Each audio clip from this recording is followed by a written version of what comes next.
Okay, so let's look at our first back escape. So you're behind me, bro. This is called safe haven.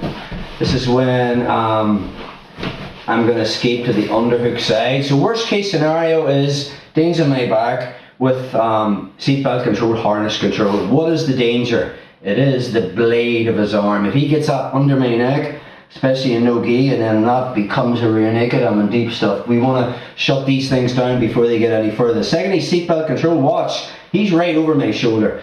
My goal is to get my shoulder on the inside. Once I get that, I'm in a safer position. So how do we do that? Obviously I can't control the blade of his right hand, so I make a thumb in grip over his secondary hand, and my other hand just makes a grip in the crook of the arm.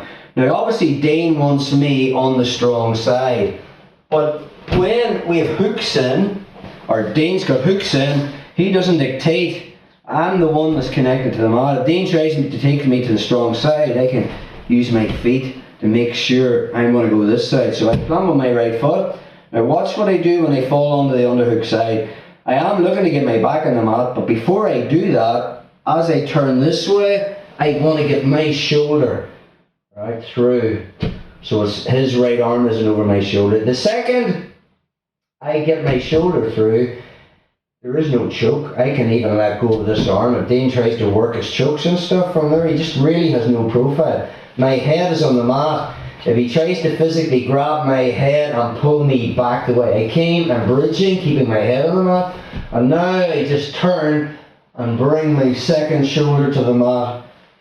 Okay, from there now, the transition is to stop the mount.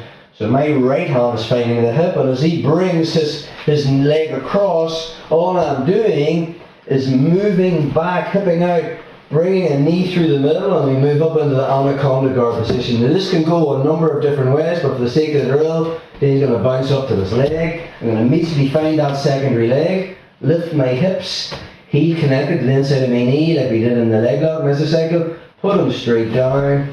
Option one is bending the leg, getting the crook of my arm underneath his Achilles. We can go wrist deep, or we can go crook of my arm deep, finding this, and now I can just pull straight in, or I can lean back, pull this across, find the knee line, and we're straight into the saddle. And we have the Texas for relief.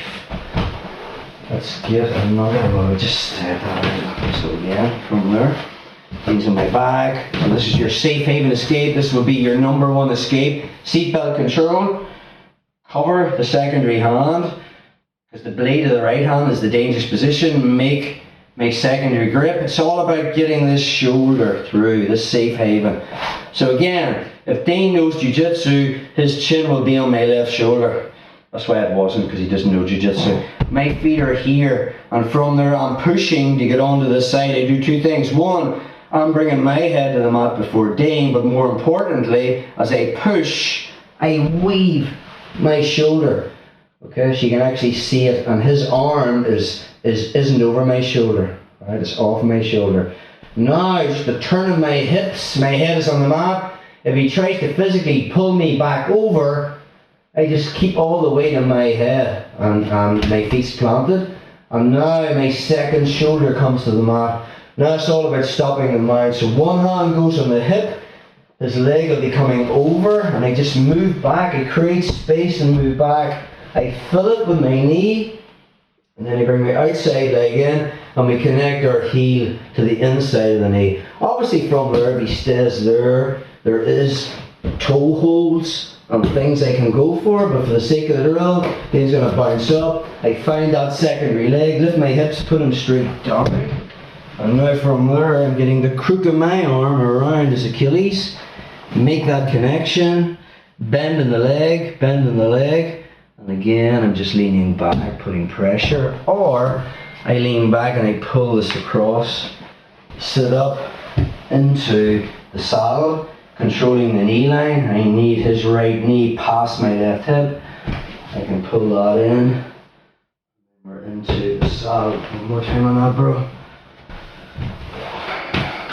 Just go this, just drop behind me here, bro. Okay, so from here, make my grips, use my feet as I weave. I turn my shoulder so you can see my right shoulder. Okay, my head is on the mat. There's no choke from there. Go for it, bro. He's no profile. If he try, the only really two things he can do is he can try and pull me back, but if I put all the weight on my head, okay, it's going to be very, very difficult. And the other thing he can do is shrimp to get from his left side to his right side, but my weight is on his left leg, so that's going to be very, very difficult too.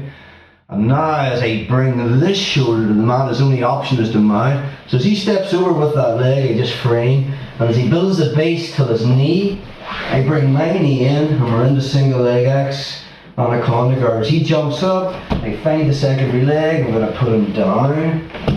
And then you get the bite on that Achilles connection.